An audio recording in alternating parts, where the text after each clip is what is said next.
Good afternoon, fellas. Yo, yo, yo. What's going on with y'all? What's going on with me? What's going on with you, Dustin? Yeah, no, not a whole lot. I'm actually in the middle of moving houses, so this is where I'm got in the weird little spot. I'm set up on a little bench because I forgot to bring a chair to the new house we got. Just closed on it this last week, and my boss is actually in there painting up the walls so we can move stuff in. Got to get it ready, you know. That's awesome. Congratulations. Yeah, I appreciate it, man. I appreciate it. Also, we got a special guest tonight, or a guest. He's actually going to be on a upcoming podcast with me being released this fall. It's Caleb from 903 Fishing. And welcome on today's bike there, Caleb.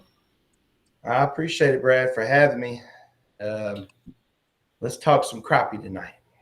Oh, yeah. Yeah, absolutely. We're going to talk about today's bite and, have a lot of fun. And, I think of all three of us, and we all fish a lot of different ways and cover a lot of different topics tonight. So I kind of want to gather in and talk about all the different ways that you can crappie fish this time of year, because the door's wide open.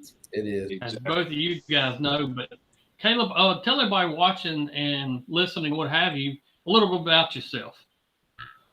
All right. Well, I'm Caleb Hensley. I run a YouTube channel called 903 Fishing, and been on YouTube for a little over 3 years now. And I catch crappie in multiple ways, but I specifically try to target crappie without the use of live scope. Some people love using live scope, and some people don't prefer to use it. There's nothing wrong with using live scope. I want to make that clear. Okay. Yeah. But I just love crappie fishing, been crappie fishing pretty much hardcore for about 6 to 8 years now. Not too long compared to some people, but I just love the thump. I love seeing the cork go down, whatever have you. There's just something about them crappie that get me going. Man, it's like a total addiction whenever somebody really gets into crappie fishing. I know it was for myself. I read everything I could. I watched every kind of video out there. And then, the door just kind of opens up, and it's like, it's a whole different lifestyle. It's a brotherhood. And I tell that guys all the time is, crappie fishing has a big brotherhood. I have so many crappie fishing brothers from all across the United States that, right. I know you're from Texas. What part of Texas did I miss that a minute ago? Or I'm in Northeast Texas. Northeast Texas. Northeast Texas. So there is some crappie up in Northeast Texas? There's a few. There's actually some real good crappie fishing around where I am. I'm blessed to have multiple lakes. I mean, Fork is an hour north of me. Palestine's 30 minutes to the west. Lake Tyler's 10 minutes up the road. Lake of the Pines is an hour north. I mean, there's so many lakes within an hour and a half radius of me, and I just live in a good little spot. Absolutely.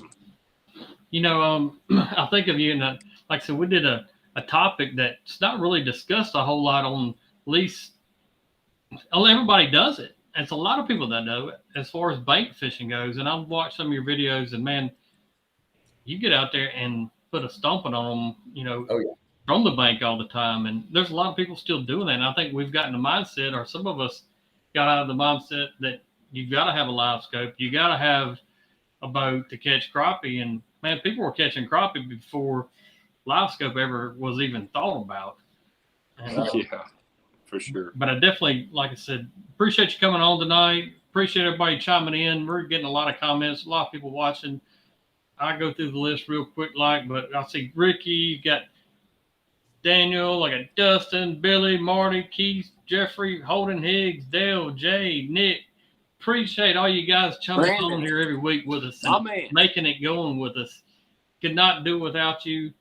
Thank you guys for watching every single week with us. Today's bite. It's a fun deal for myself. I get to talk to Dustin for sure Tuesdays. I usually call him up in the afternoons and say, all right, what you thinking tonight? What you looking like? Yeah. And, it's created a real fun relationship, not only with Dustin, but all the other guys like Caleb and all you different guys that watch it and tune in every week and help us out with this deal. But I kind of want to go through there and, we'll hear both of you guys today's. You're the guest this week, Caleb, so we'll listen to your today's bite, kind of what your current fishing conditions and reports. What it's looking like over there with you. Well, the crappie are 100% in their fall pattern. As far as the main lake goes, crappie fishing is really good on shallow brush piles. The bait has moved shallow, so therefore the crappie are going to move with them. I would say brush tops anywhere from 8 to 15 feet of water or so. Crappie are really stacked up in the lake. And slip cork live minnow is normally how I roll if I'm out on the main lake. As far as the creeks go, crappie are starting to trickle in the creeks. I've caught a few. What's really holding it back is the rain. And we are forecasted to get, I believe, about 2 to 3 inches of rain between Wednesday and Thursday. And if that happens, and we're supposed to have a lot colder weather, consistent cold, if that happens on Wednesday and Thursday, I say within a week, the creek bite should really, really heat up. There's a few crappie that have already came in. I don't think it's really nothing to really, talk about right now. But once that does happen, it's going to be on in the creeks here in East Texas. Oh, that's awesome. That's a good fishing report right there. You got me wanting to go fish those creeks sometime. Hey, man, come on. The stuff that you do, I've watched some of your YouTube videos. Love watching you and seeing how you guys do that. But the creeks and stuff you fish is such a different world compared to what we fish here. And it's something I never would pull over and go look at to see if crappie were in it. So it's kind of amazing. I imagine they do the same thing here. I mean, of course they would, but it's not a thing. Like we just don't do it. And of course, with your YouTube and a couple others growing like it is, I expect more people to be pulled off the side of the road fishing creeks. I'm telling you, there's nothing like that winter time where it's 40 degrees outside, but there's 10, 12 cars lined up on the side of the road. Yeah, that's unreal. And when you see that, I mean, that's they're down there for a reason. That's the big giveaway that there's crappie more than likely in that creek. Unbelievable. So how long through the fall will they stay in those creeks, like way up? And guys, when he's saying creeks, we're talking creeks that aren't 20, 30 foot wide sometimes. Correct. I mean, you're way up in creeks. So now, how long will they stay in there? Well, honestly, in my opinion, there's going to be some crappie that stay until spawn. Okay. When the bait and shad really get up in those creeks, those crappie will follow them, and they have no reason to leave.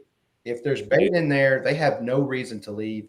There's a certain percentage of crappie that go in the creeks, and then other crappie go really deep. Now, I don't know the science behind that. A lot of people ask me that. Why do some crappie go in the creeks? Some don't. Some people think all crappie go in the creeks, and that's definitely not the case, because if I'm in the creek catching fish 2 foot deep, then there's still people on 30-foot timber pulling out some big old crappie. So I believe that they're in there until spawn. They'll stay simply because they have no reason to leave. Yeah, makes sense. I got you. And like you said, it's probably a lot to do with weather and the creek rising and dropping off. For sure. Current, and not giving away too many nuggets or what have you, but I know, Caleb, we're going to go in a really good discussion on that podcast that I'm talking about. When it comes to this very subject line we're talking about right now, we talk about that, and that's probably about 2 or 3 weeks away. I told Hunter actually today that I wanted to hold a little bit further back on that podcast where it fits really good. But we're getting into the subject line that we're kind of even talking about, and it was really fun. I mean, we had a blast on it for sure. So make sure you guys, if you haven't seen, you're not subscribed, go ahead and subscribe so you don't miss one for whenever it comes out, because they, have fun talking to Caleb. I kind of called him, I guess, I'm gonna say 6-8 months ago, and we're talking about YouTube and different things about the fishing channels, and you kind of strike up that so much in common and so much that you see, and you just strike that connection with people, that crappie connection. Kind of goofy there, but it fits so well. Perfect. It is what it is, you know what I mean? But definitely cool. But Dustin, go ahead and spill your today's bite. Yeah. Yeah, speaking of the deep crappie you're talking about, that's kind of what I live on during the fall. So we're at Grand.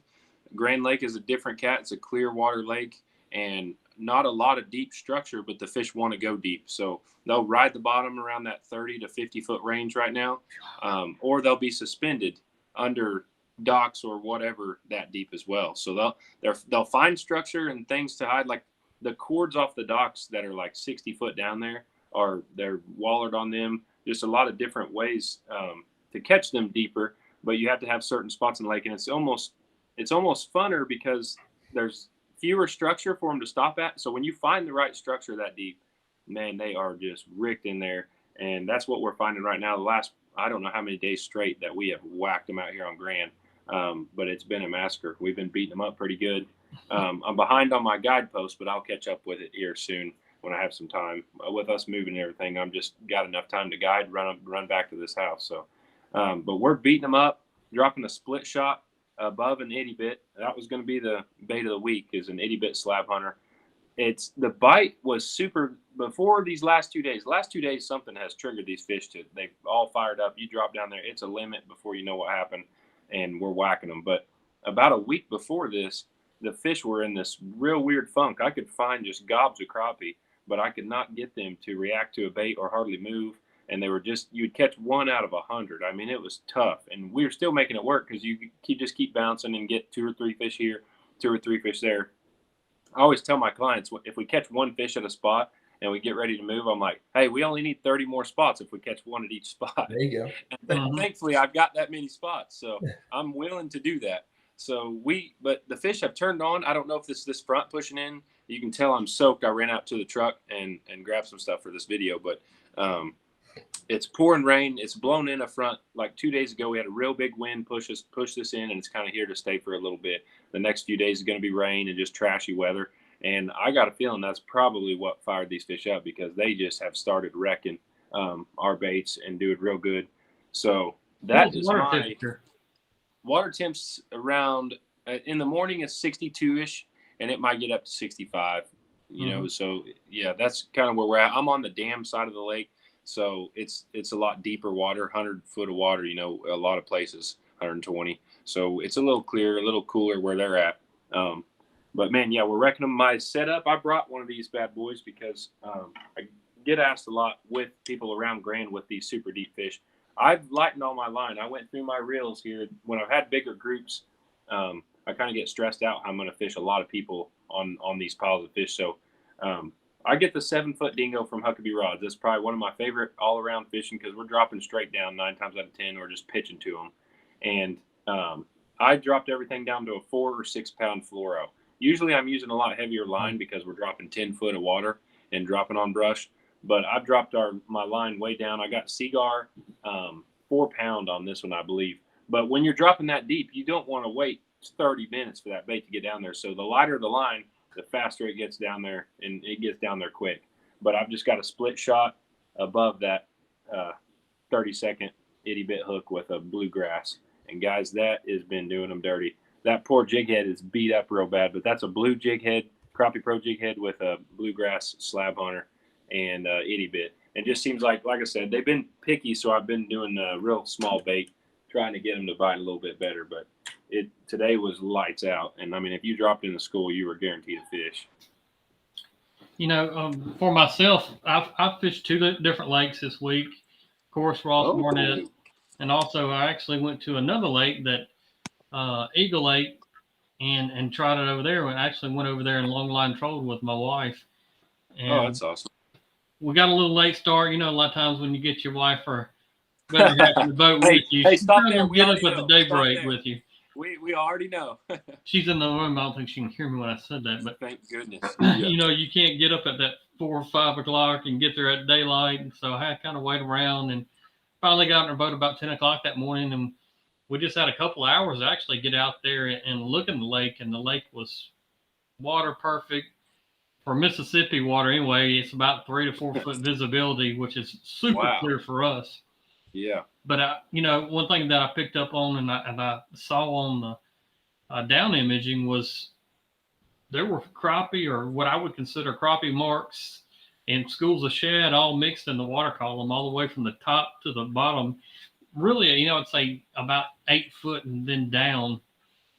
And I just had a setup, some of my top 3 setups for October. I had one of those already on my long line and stuff, so I just threw it right out there. And honestly, before it really even got tight, had a fish on, and we caught about, I think we kept 20 keepers in about 2.5 hours, and probably caught another 15 or 20. So we had a great time long lining over there at Eagle Lake. I bet she enjoyed that. Yeah, that's the way she likes to go fishing. When you think about putting somebody in the boat, and live scope's intense. I mean, everybody has to see that live scope's intense fishing. I mean, it takes a lot of concentration. Oh my God. It takes a lot of practice to get really good at it. But you can take somebody long lining, and I seen even a comment, can't wait to get the long lines out from William. But, you can take somebody, throw them in the back of the boat, put that trolling motor down, and get after it. I mean, I was going about 1.2, and I had about 3-4 different colors, which I'll talk about that in today's bite baits of the week for myself. But I had about 3 or 4 colors that I thought were good, but I was using 2 1/8s, going about 1.2, and I targeted anywhere from about 12.5 foot of water all the way to about 22, and I could never really pick up on a hardcore line that they wanted. I would just find little areas of the lake that was hot. You might go for 300 yards, and all of a sudden, bam, bam, bam, you'd pick up 4 or 5. You might go another quarter of a mile or whatever, and you'd find a little active area and pick up some more fish. They were just kind of scattered throughout the lake, out there feeding on ball and shad. Did you think about, just for a minute though, throwing that live scope down and chasing with the long rod? Don't lie. Yeah, of course. I mean, it's fun to do that as well. But I think of, time that you spend with people too, and you can sit back there, you can shoot the bull and talk about how your life's going and relax, and of course you want some action, you want to catch some fish. So I mean, it's definitely a good way to get out there, and that's why. If you haven't tried long lining, you definitely want to give out the shot. It would be powerful for you over there, Caleb. I mean, that's Texas. When you say long lining trolling? Long line trolling. We can't. You know what? I get asked that question all the time. And do we troll and all that stuff? And my answer to that is no. We have so much structure in our lakes. We're talking timber, brush piles, laid in. I mean, there's so much structure. I personally don't troll, and I don't know anyone that does here in Texas. I'm not saying there's, people that don't, but I mean, there's so much structure. That's where the crappie are going to be, on structure. And if you're trolling in, sunken timber or pole timber, you'll break a trolling motor. You're kind of asking for a disaster, because this is what you're asking for. But no, just not much trolling going on down here. Where I know it kill them is Grand here. I mean, I know trolling this clear water like that, crazy, especially like January, February, they kill. They set shallow up in the column, and it's clear water, but they don't want you to get too close. You kind of got to pitch out to them. But I know if you drifted over them with that troller, that you would just smoke them. So they're just schooled up in the water column. Well, not schooled up. By the thousand, just suspended out. No brush. No brush. No, man. Where I'm at, there'll be schools the size of a school bus or bigger, all shoulder to shoulder, floating in 80 foot of water. Golly. But like 8 foot down. I've never seen anything like that. Yeah, that is crazy. I've never seen that. They're crappie just hold tight the structure here, and we have so much of it. I've never caught a crappie just out in the middle of nowhere. Really? It's crazy. Never. They're on structure. I mean, it could be a rock, it could be a tree, it could be a homemade brush pile, a tree that's fallen over on the bank, that's fell in the creek or the lake or whatever the case may be. But I mean, even during spawn, when they go up shallow, when they're in 1 foot to 5 feet of water, they're still on a piece of structure. I bet I could find some out there not on structure. You have some roamers. Of course, they gotta go to where they're going. But I'm saying they're gonna prefer to be against something. Or have some type of structure to feel safe. They're gonna be stragglers. Yeah, and what's even strange, and my home lake, or I would consider my home lake Ross Barnett, we have a ton of structure in this lake. It's got standing timber, it's got big stumps on the edge, and over the last, I don't say 5 days, I see some fish on structure, but every fish that I'm seeing on structure are really inactive fish. The fish that I've caught today, for example, were all suspended up. And the ones that I could drop on, and I mean, you could just about beat them in the head, or they would swim off after a little while looking at a bait, but they would swim off. But if I could find just a suspended up fish, and I'm talking most of the fish that we caught today were anywhere from about 13 foot deep to about 15 foot deep. So they're fairly deep for Ross Barnett crappie.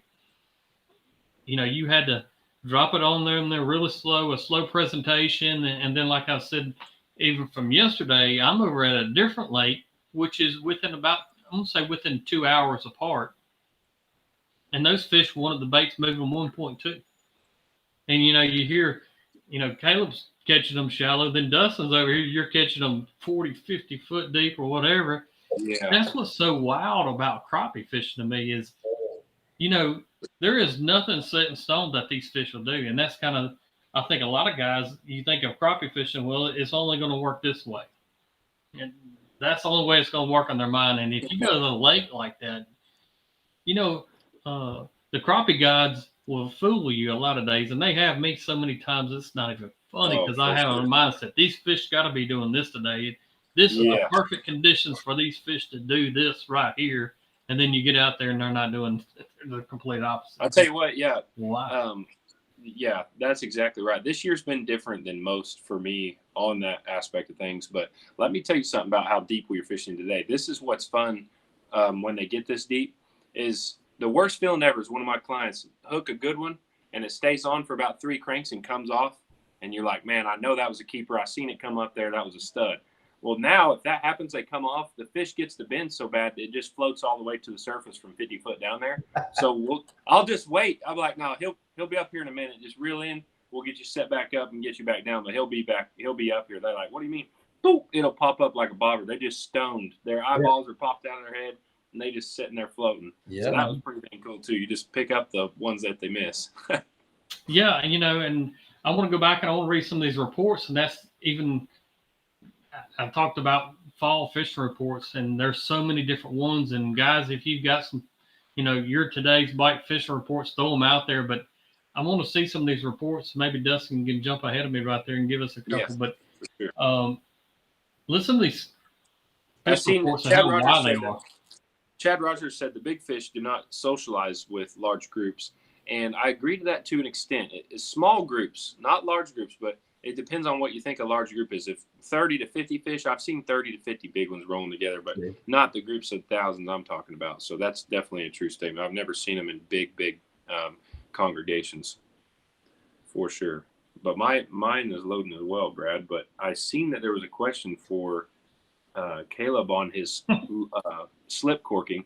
And I believe somebody said, do you put your finger on your line when you're slip corking to feel the bite? Or do you watch your line jump, or do you actually watch your bite on the slip cork? I'm watching the cork. Okay. It's straight cork. Those slip corks can fool you, especially if there's wind, waves, stuff of that nature. But I've been using those slip corks so long, and I've taken people out.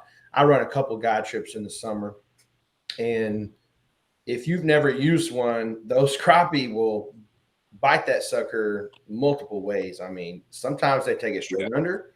Sometimes you'll see the initial inhale, then that cork goes slowly under. And then sometimes that cork will lay flat. So that crappie has inhaled the bait and then started swimming up with the bait. And that cork will just go flat. Sometimes your cork will just start running. I mean, they can bite it so many different ways. And if you're not used to using that slip cork, it can be a little bit tricky at times. Sometimes I'll say, he's on, set the hook. And they set the hook and it's a fish. And they're like, I had no idea. Yeah. You got to train your eye for it for sure. Yes. I'm strictly watching that cork. I mean, as far as you had to go ahead. Well, as far as feeling the line jump, I mean, if you're fishing creeks may be a little different, fishing 2 to 4 feet deep, but summertime, especially, I'm fishing, 15 to 20 foot deep. There's really no feeling that thump with that slip cork rig on there with that mono leader. There's no really feeling that thump. I'm just strictly watching that cork, and that cork is going to tell me whether I need to set the hook or not. Awesome. Gotcha. Well, all right, what's your favorite bite though? When you're watching that cork, what do you really get you going when it does? My favorite bite, and it's the classic crappie bite. All right. Cork will slip cork sits there, you see the inhale, and that cork will just just slow as molasses, just nonchalant. I don't know why crappie do that. I mean, I think it just depends on the time of the year as well. Now, in the fall, once they've come up from their deep summer patterns, they're more aggressive, they're more hungry. That is when you're fishing 10 foot deep on a brush pile, and that cork you think it's a catfish or you think it's a bass, but then come to find out it's a pound and a half crappie or something like that. That is awesome. I love when that cork lays up. Yeah. I love when it just goes up in the air and lays over and your line goes slack. I'm like, oh my gosh, set the hook. Yay. Yeah, that's it. For me on that same target line, I like that cork when they kind of sit down, not all the way, but sit down and take off you see like the Jaws whenever they would boo and they would take off. Yeah. That's what gets my heart pumping off there on the man, cork when you bite. set the hook too on them corks, I mean, you could set that thing like the pro bass. I mean, the bass tour just whoop you. I want to hear that line like a guitar string. Yep. Yeah. Boom. Yeah. Just whack them, man. That's a blast. I got a couple reports, and I'll probably miss some of these, but I'm going to try to go through a couple of them right quick and show these guys fish reports. There's some good ones going on out there. Got Eric Mullen from Lake Chevyville, Illinois. Fish turning on. Water temperature from 59 to 62. A lot of fish on standing timber. Chubs, big fish are roaming around river ledge. Of course, we got Travis Godwin. He's on here tonight. Chase roaming fish. Man. Yeah, Travis is on here. I mean, I appreciate that, Travis. Chase roaming fish in a small creek channel from the kayak on Longmire Lake in south central Oklahoma. Water temperature 64. Catching them 4 to 6 foot down in 8 foot water. There's some Travis. He's catching some shallow fish. Heck yeah, that's that time of year. Hey, Josh Bulwer has a good one. He just put in water temp 61 to 64. He used a 16-foot K-rod, Huckabee rods with a 16th ounce. Doggone it, I just lost it. But if I had to guess, you're going to have to get me on that one, Brad. It was such a good one, too, and I lost it. Oh, would you? Josh Bulwer. He just put it on there. Well, he might be way on down. Huh? Yeah, probably. Right, go ahead with you. We'll catch up to him. Okay, I got it. Okay. Here's Josh's 61 to 64 water temperature, 16-foot K-rod, 1/16 ounce minnow colored hair jig, a 1/4 ounce weight above them, fishing 14 to 17 foot of water. Fish were 2 foot to 13 foot deep. That's Got a cooler full of them in no time. Listen to this. He sent me a video here a couple days ago of that trip. He had 1602 on his scale, 7 fish. Yeah, some pigs. That's now. Nice. That's real nice. Yeah, them was some big ones. Oh wow. Yeah, Brad, that's where I was going to take you last time you came here, but you just kind of missed out on that. Whatever. I think he gar-holed me, folks. That's all he did. Hey, long lining right now though, Brad. Oh my gosh, I think you set a world record. They're roaming. You jump right off the boat ramp, and they're roaming anywhere you drop your trolling motor. They're just fish roaming everywhere. It's kind of like I was saying over that lake. It was 2 hours away. Different, little bit. It's an oxbow lake. It's no contours. It's really a flat bottom. Most of the structure is piers or in some brush piles along the edge. But most of the time, these fish on these oxbow lakes, they live their life completely by suspended. And you think of must not be any other predator fish, and man, that lake's got big stripers, largemouth, giant catfish. What in the world? But those fish somehow survive and they grow up to a size. I guess they just don't even worry about it any longer. But another topic that I actually texted Caleb and Dustin before this, and we talked about it a little bit last week, and I think about different things that somebody getting into crappie fishing, and I'm ask both of you guys as well, but we think about guys just getting into crappie fishing. What are some of the items that you think they might go ahead and try to get that will help them in these colder temperatures that we all got ahead of us as far as crappie fishing in the wintertime? Yeah. It's Hey, coming. I'll go first real quick just because I'm, of course, on the road. I wasn't home. So I ran out to my truck in the rain, just so happens. But this here is the JB Langley rain suit, and a good heavy-duty rain suit, especially like days today. When it's 40 to 50 degrees, a light rain or mist is probably one of the coldest things that you can get with a little wind if you don't have good rain gear. So I can just thermal up big time, wear a bunch of good clothes, and then throw this big rain suit over me, and it's a lifesaver for me. So that's a game changer. Get you a good rain suit, whatever it is, and I think that would change the game for you. Just make sure you don't fish uncomfortably, I guess. Yeah, I definitely agree with Dustin. I mean, I wear bibs, fishing bibs, pretty much every day right now. At least start out off in the morning time. Oh, yeah. You know, it gets warmed up. You can shuck them off, and you feel a lot of the how much it really blocks the wind is by wearing a really good pair of rain gear. And I got some JB Langley Bass Pro Shops 100-mile-an-hour suit. There's so many different gill. I think I've got a pair of gills that's seen no telling how many crappie come in the boat, but a lot of good brands of rain gear out there that, you know, and they're expensive. Norfin is that a waterproof? That's a rain suit too, man. Yeah. Yep. Yeah. That's another good one. A couple clients of mine's had those, and that's unreal too. I got one a little bit off the wall, and I think about cool mornings and cold boat rides, and they're all coming. I mean, you know, most time people, when they get in the boat in the wintertime, they get to duck their head down and kind of, you know, get behind the windshield and kind of get some of that protection. But for me, I've got to be able to see, and I've got to keep my head visible above everything to see. But something that we started using years ago, fishing tournaments, making these long runs in the wintertime, but you look like you're about to go rob a bank or something. But yeah, these little things are cheap. I mean, I got this one off Amazon for like $20, but it keeps that wind and just that brutal cold off your face when you're going down the lake, you know. For sure. Whether it's a mile or 10 miles, it definitely helps. Some kind of face shield or goggles, I would suggest for you guys. I agree with that. And you guys will get, I notice that people are putting on their favorite, you know, rain suits, names, brands, and stuff like that. Y'all can look through there and find you something for sure. Mm-hmm. There's so many anymore. It's hard to tell you one's better than the other. So just do your own research. But man, we've come up with equipment nowadays that just is unbelievable. So whatever you can afford, price range wise, you can find, I'm sure.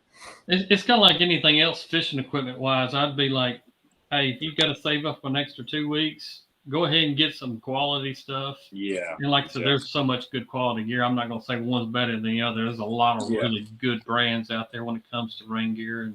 But if you think of rain gear, you need it just for rain. And I don't use them. I mean, of course, we use them in rain. But when it's raining, that mask helps big time too. You can't see when it's raining when you're boating. You need that mask pretty bad. Right. Another thing is a motorcycle helmet. Those work great. I see a lot of people commenting that on there as well. Yep. Me and Ken actually have these super nice, 5-star motorcycle helmets. Leave it to Ken to get the best of the best. Are they matching? Oh, you have no idea. I look like Speed Racer when I put this thing on. Yeah. Dude, it is an entire, it is unreal. It's got the fog-proof windshield, you name it. Yeah. And you can let it eat, but it's also insulated, so when it's cold, you don't feel a dang thing. It is great. Because I've been on those face-numbing boat rides. After the first 10 minutes, I guess you're numb enough that you don't feel much, but man, does it hurt. Right. Well, I'm pretty old school, guys. I believe in layers. Layers on layers. Now, I'll be honest with you. There are times where it gets pretty cold where I am, but it's usually not dropping down below 35, 40, 45 degrees. There are times where we'll have a major cold blast, but I just believe in layers. If you don't have enough on, that's the problem. But if you have too much, you can always take a jacket off, take that extra shirt off or something like that and be comfortable, especially if you're fishing from the bank or even in the kayak. I can just take that extra hoodie off, set it in the back, tuck it away, and then I'll still be comfortable enough to fish. Fair enough. Yeah. I got a little simple question right here, and it's from Kyle. He's asking, when do you go from jigs to minnows, or do you stay with both? And both you guys can kind of chime in on that little question. Yeah, man, I always think you should stay.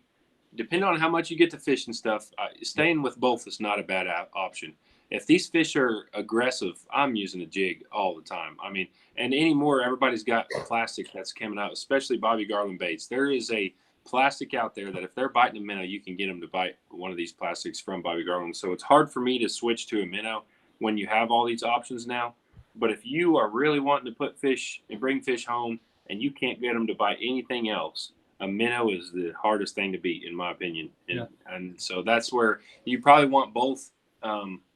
If you're really trying to catch fish, both is not a bad option. But if the fish are fired up, you don't want to be dipping your hand in no minnow bucket all the time if you don't got to. That's right. I'm mainly using minnows in the summer and the fall. If I'm out on the main lake, fall in the creeks and winter in the creeks, that's just an extra bucket I got to carry around, especially if I'm walking the bank. If I'm in the kayak, that's something else I got to have hanging over the side to keep them alive in the creek and all that. But I always say I would rather have minnows and not need them than need them and not have them. I mean, exactly. That's kind of one thing that I always stick to. And, you guys know I'm not using live scope on my boat necessarily. So, I can't put that plastic right on top of that crappie's head. I can get that minnow has a distress signal that they put out where crappie can feel that from so many feet away or how many ever it is, but they can feel that minnow. Doesn't have to be necessarily right on top of it. So, fair. For me, if I'm using minnows, I'm really expecting a really harsh conditions. It's kind of a last ditch effort almost in my mind. I rarely ever buy minnows, and usually it's going to be the coldest days of the year. Big cold front just hit on top of us. The fish don't want any kind of movement. They're very lethargic. That's when I'm gonna go to a minnow. Other than that, I don't even take my aerator system or anything with me in my boat day in and day out. And I'm not gonna say that we probably couldn't put a few more fish in the boat. There might be some days like that, but I just have a total confidence in what I'm using day in, day out, and whether it's pulling jigs or, live scoping or casting to them or whatever else. I rarely personally, but, to each his own. That's why I even said in the earlier that you look at all these different fishing reports, how wide of a range there is. Oh, man. That crazy. Hey, just because I don't use them doesn't mean that you should or you shouldn't. What's going to work for yourself and what you have confidence in is going to be the number one thing to help you put more fish in a boat. In my mind is just having that flat out confidence to get on the water and go fishing. Don't let things hold you back. And I hear people say, well, the conditions aren't perfect today. I'm just not going to go. Well, there's very rare days out of the calendar year in my mind, and I fish probably 200 days a year, I'd say, that this ideal conditions. It's just perfectly ideal. You think of no wind on a lake. Well, no wind's great as far as boat control, but same thing, it can make fish very spooky and cause some different things. So it's not really even ideal to have zero wind. So it's kind of the same thing when it goes to that. But I'll tell you what, those days that you wake up, even for me, like on the weekends, you wake up, you're tired, and I think about getting back in the bed, but I'm like, nah, I'm going to go. Let's see what's going down. Well, those can be the best days. Yeah, and you almost got back in the bed, Caleb. Yeah. But you went, you fought the wind or the cold temperatures, whatever it may be, and those end up being some of your better days right there.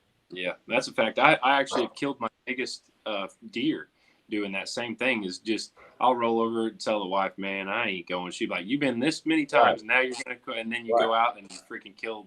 Yep. You get in there late and you're thinking there's no chance, and then that's when it does happen. I can agree that's happened more than once for me. So I think people always ask me as well, when is the best time to go crappie fishing? And I was like, man, there's not really a bad time. There's worse conditions and different things, but you just never really know. It's the best answer I've ever heard right there. Yeah, for sure. I mean, there's. I had a gentleman. I believe he's actually Mr. Bobby watching. I seen him comment earlier, but I took him fishing back in, I don't know, I'm going to say May or June, and he might even comment and correct me, but he called me the night before and he said, Brad, he said, I looked at the fishing almanac for tomorrow and it shows poor fishing conditions, poor fishing tomorrow. And I was like, yeah, okay, so what? And he was like, hey guys, I've had a ton of people, Farmer's Almanac. Oh yeah. You know, a lot of people pay attention to the barometric pressure, which that makes sense, you know. And you were saying that a front was coming, Dustin, and these fish are really turned on. And that barometric pressure could have dropped low. And these, you know, those things do play a part. But I mean, you just never know. I mean, the Farmer's Almanac, that thing has been very accurate at times. But like I said, it's those times that, oh no, bite's been horrible, I'm not going. Well, you go.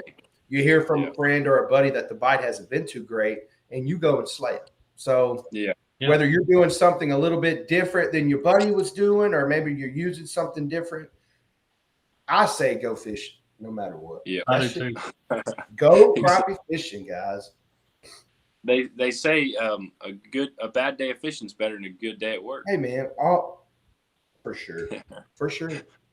Someone asked on here. Pat Robbins actually asked you if you were a teacher, Caleb. He was wondering if you were a teacher. I am a teacher.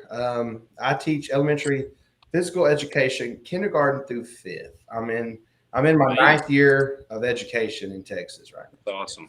Well, good for you, man. Definitely. You got patience. Need you guys. Definitely have patience. Definitely have patience. I think that helps me with my crappie fishing as well. Key that you have to have for crappie fishing is patience. I think that definitely helps out too. For sure. Got Mike Wheeler asking, he says, possibly getting a new boat coming. He said, stick steer, aluminum, or side console, bass boat style, or a flats boat. What's your guys' opinion on boat selection? There's so many variables that go into selecting a boat. You'd have to give us a little bit more detail on what you were using it for, what's your style of fishing, and what you do. That's kind of the question there. You got to update us on what kind of lakes you fish and stuff, because it's kind of tough to tell you on that. I mean, you don't want to take no stick steer flat bottom out here on Grand Lake, you know, when a 10-mile-per-hour wind, you'd be capsizing that bad boy. So it just yeah, you know, I just it's so crazy to me that you look at all the different ways that you crappie fish, and I think people get caught up. Well, it's like you said, the almanac, and going back to Mr. Bobby, he just flat out said he was completely worried and turned off from going fishing the next day because of it. And we went out there and totally wrecked him. And about midway through the day, I was like, Mr. Bobby, what do you think about that fishing almanac now, that Farmer's Almanac on the fishing? And he was like, I don't know about that thing. I ain't looking at that no more. And I think people just get in their mindset that, hey, whatever it says it's going to be, and you go out there and it says best day, and all of a sudden that'd be the hardest day of the week. It's just nothing that's going to be consistent across the board that works everywhere, every day, day in and day out, and there's no way to predict it. I agree. I got jig heads tipped or raw hook. Maybe he means a jig, a hair jig tipped with a minnow, or a jig head. I think he just means a jig head hook or a bear hook. And in my opinion, the hardest thing to beat is a golden hook with no jig head and a minnow on it. You've got such a natural presentation from that minnow. It's hard to beat. But I use a jig head and a minnow more than anything, probably. If I'm using a minnow, I probably got a jig head on it because we're fishing so deep. Right. But if I got a real picky bite and I'm 10 to 15 foot deep, man, you put it in gold hook with a minnow on there, it's over. Let me ask you a question, Dustin. What size hooks do you use for crappie? I want to say 2-aught is what I use. That's what I use. It's Eagle Claw Aberdeen 2-aught. Oh my gosh, brother. Yes, sir. And then the water gremlin split shot above that bad boy will kill it. But this is one of those. That's it. That's an eagle call. It's so funny you said that. I have a little pack. Hey man, That, a lot of that is well, a killer. I've had several people they of course everybody has their opinions on stuff, and they say, why do you use such a big hook for crappie? And Yeah.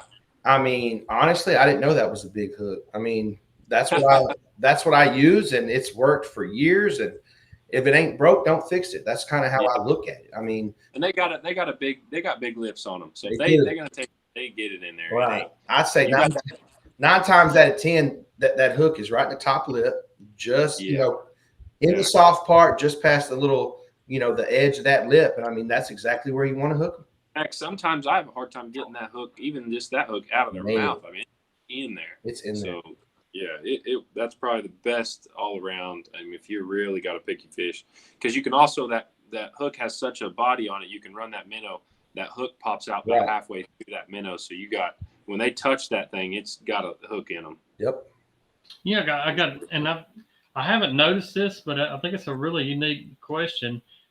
Brian is asking. He said, "Our fish were excessively slimy this weekend as we got them to the boat at the rest, catching them about 20 foot deep. Ever seen this or any idea what might have been?" Man, I don't know if I've ever noticed that necessarily. I mean, I think they're. That's crazy. The only thing I could put together is were they throwing them on ice? I don't know. That's all. You can tell. I mean, they get slimy as heck when you throw them on ice. I can tell you that. But other than that, I don't know. I see.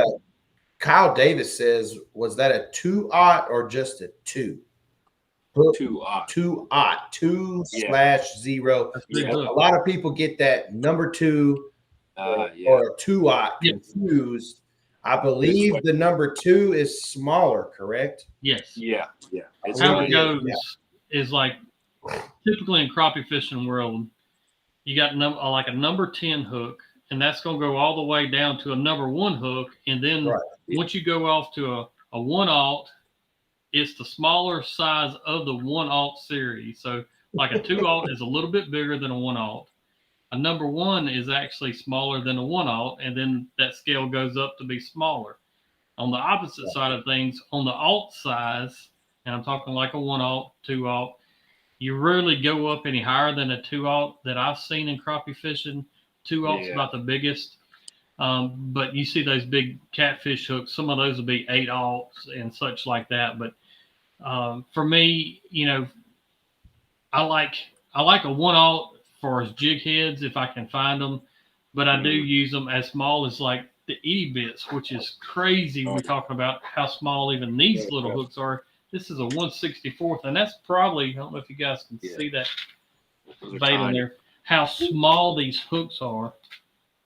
And why I use a small hook is whenever I'm using a small bait. And the bad thing about a small bait and a small hook, and I'm going to try to show this hook how small they are, but I use these little, very tiny hooks on lethargic days. And the bad part about them is a lot of times you're not going to feel the thump. A lot of times these fish just suck them in. And you can't set the hook real hard with those bad boys either. You got to be careful. I'd rather somebody overset the hook, so I'm always going to say slam them. So, but the smaller the size when it comes to actual, it's going to be the smaller hook all the way till you get to 1-aughts. And then as the number increases, the bigger the size of the hook. Yeah. I seen Andy said that the only minnow hook they make is gold. But I used to use, they have red ones too. And them red ones work pretty good as well. But gold's probably my favorite. And we got our supermodel in tonight, Chris Collins. He's checking in. He says he's here. He's got his hearts out. He's got his thumbs up. He's here. So, Chris, I definitely want to highlight that comment and thank you for checking in tonight with us. Good. So let's see if I got any good questions. You got any questions? Throw them out here, and we'll definitely be throwing them out here. Chad Rogers said it's the city of Jackson's sewer discharge causing that extra slime. That little sewer's running in there. Chad Rogers is back. We're glad to have Chad Rogers back, brother. Yes, we missed you when you wasn't around. Sure. Thanks for coming back. And always got a good comment from Chad. It's just no telling what it might be. It's always funny. Exactly. Yeah, Mr. Bobby, we caught 2 limits that day with the fishing That's awesome. almanac. Boy, yeah, you did real well then. That's awesome. But Emerson asking, Caleb, do you ever sink your own structure? I have in the past. It's it's a process. That is not easy. It's actually more, in my opinion, it's a 2-3 man job. Yeah. But I have in the past. That could be a little sensitive subject as far as people, dropping your own brush and doing all that. But I have in the past, yes. Fair enough. There's so much structure nowadays. It's like every corner, every bend, every point you check, Right. there will be structure Every drop off, every right before a creek channel. I mean, people just they know those crappie highways and where they want to stop and take breaks, and I mean they're there. Man, Dustin Shields, he said, do you bend your hooks out on smaller jigs? That's a very good question. I actually do quite a bit. If I'm struggling getting a hook set on any jig, I'll bend it out just a little bit with pliers, and it seems I get a lot better hook ratio bending it out just a little bit. So, yeah, for sure. I see Andy Stevens, and he's a good crappie fisherman. He said the only colored minnow hook they make is a gold hook. He has total confidence in the gold color. To me, I've never really picked up on a true pattern if it's a gold hook or a red hook, or I think at one time they were even selling like yellow hooks and different things. Oh yeah, gold hook's been around forever, and I know it's caught billions of crappie, so I definitely don't. It doesn't shy away from a gold hook by no means. Agree.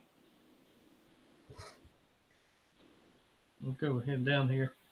And real quick, while we got a second, Brad looking for some comments. A huge shout out to Bobby Garland Baits, something that we're using a lot of, especially right now going through the winter. I appreciate them very much. Without them, I probably wouldn't be here doing this every Tuesday with y'all.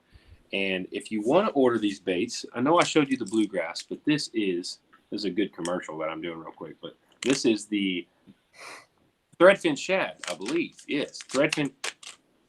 I just tore this commercial plumb up, but this is the threadfin shad itty bit slab hunters. Those are a killer all winter long. Itty bit slab hunters are my #1 wintertime fishing all the way till the beginning of March.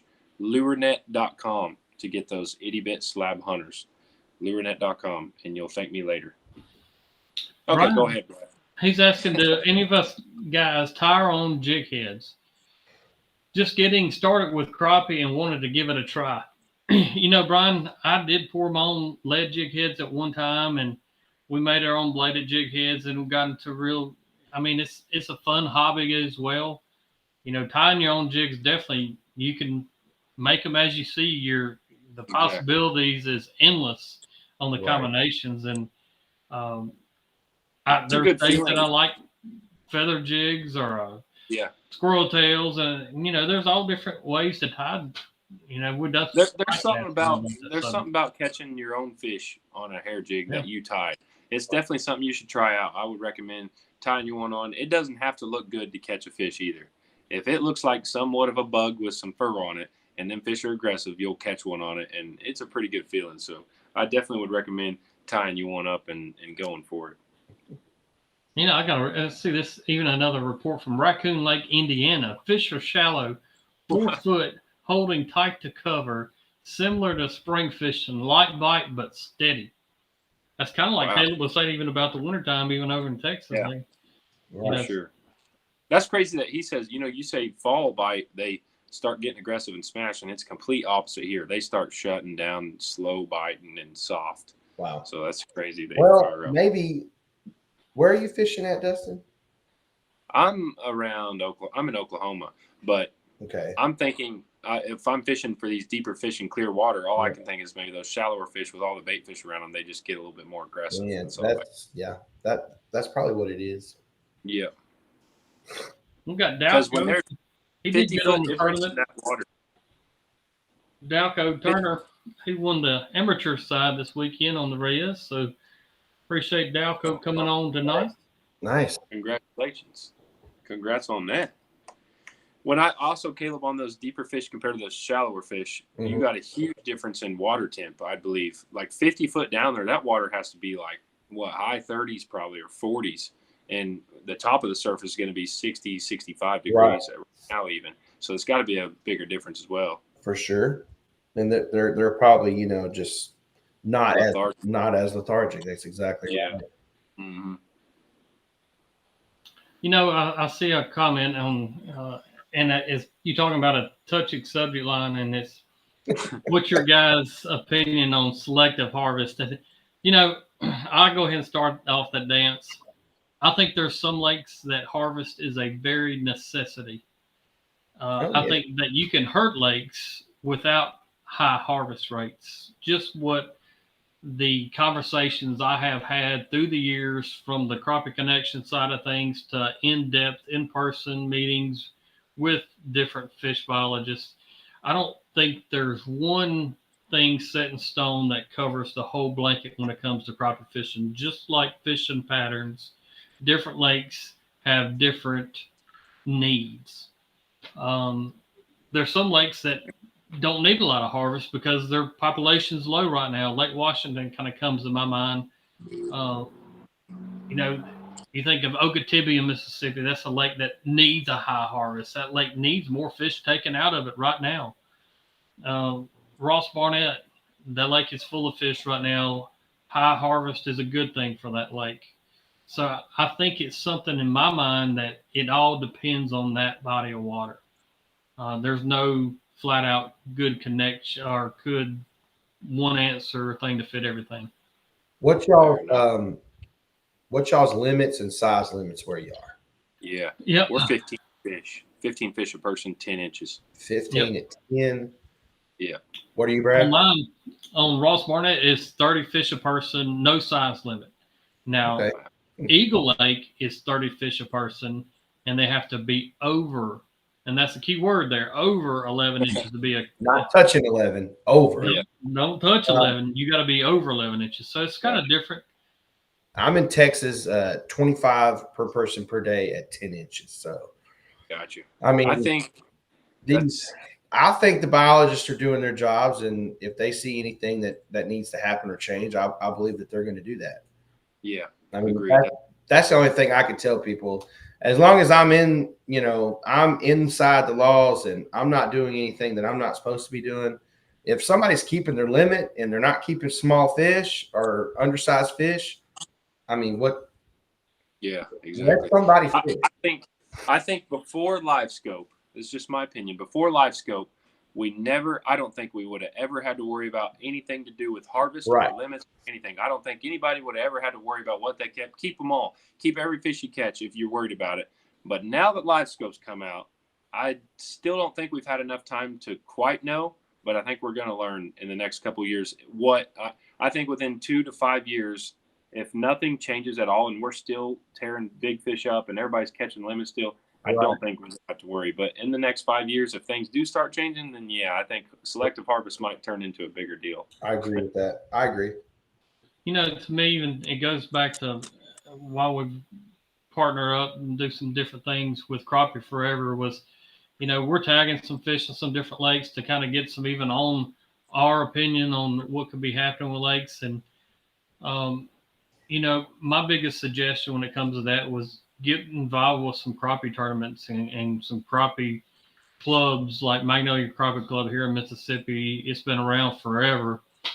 And I can recall 20 years ago, we were talking about Eagle Lake earlier, that lake the population was really low. Well, they had a tournament at Lake Shotard right down the road in February or January. I can't remember exactly which one it was, but they relocated fish with the permission of the wildlife biologists and officials. Yeah. But they actually transferred some fish in that lake to help get the numbers up of those breeder fish. But I think there's just no set in stone, and we got to relay what we see on the water and on these lakes to our fish biologists that's over that area.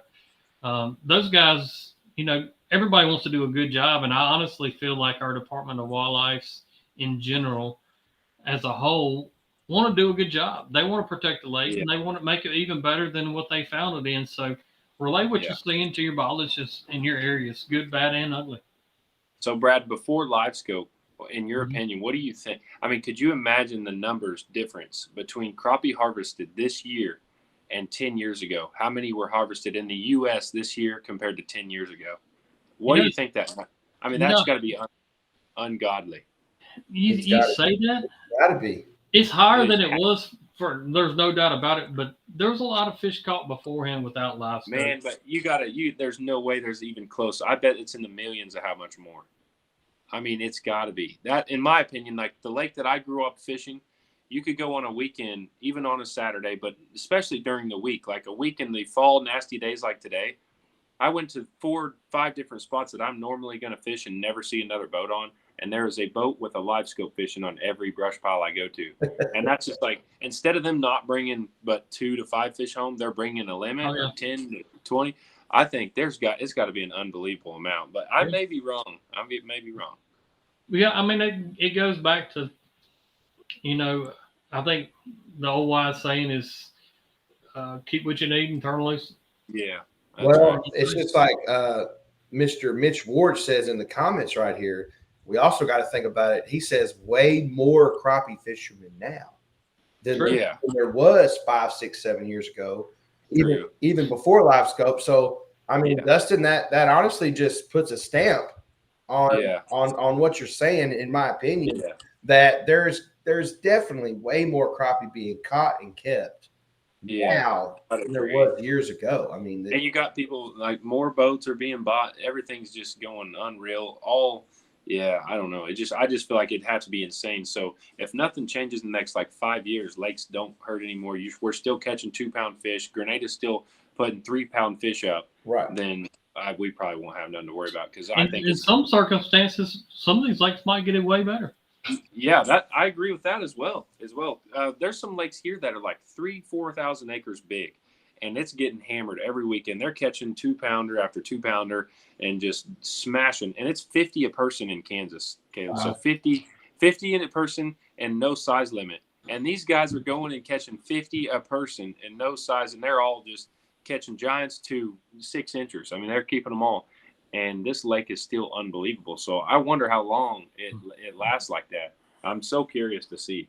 That's a hard subject to just blankly answer, but I want to go to this question because I think it's a great one, and a lot of guys are probably thinking about it as well. But any particular way to hook minnows works best? Lip, tail, or mouth?